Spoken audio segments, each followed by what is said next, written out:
بسم اللہ الرحمن الرحیم۔ السلام علیکم ورحمۃ اللہ وبرکاتہ۔ عابد راضی چینل کی طرف سے آج میں اپنے دوستوں کو بہت ہی پیارا عمل بتاؤں گا۔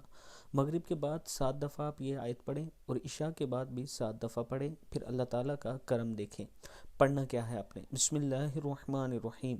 وَلَا تُؤْمِنُوا إِلَّا لِمَن تَبِعَ دِينَكُمْ قُلْ إِنَّ الْهُدَى هُدَى اللَّهِ أَن يُؤْتَى أحد مثل ما أوتيتم أو يحاجوكم عند ربكم قل إن الفضل بيد الله يؤتيه من يشاء والله واسع عليم يختص برحمته من يشاء والله ذو الفضل العظيم۔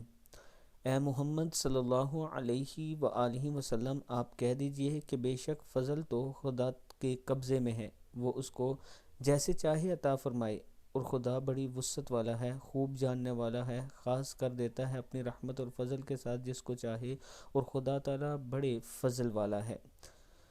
سورہ آل عمران کی آیت ہے، اس کو آپ پڑھتے رہا کریں، جیسے میں نے آپ کو بتایا اللہ تعالیٰ آپ کی زندگی میں بہاریں لے آئے گا۔ السلام علیکم ورحمۃ اللہ وبرکاتہ۔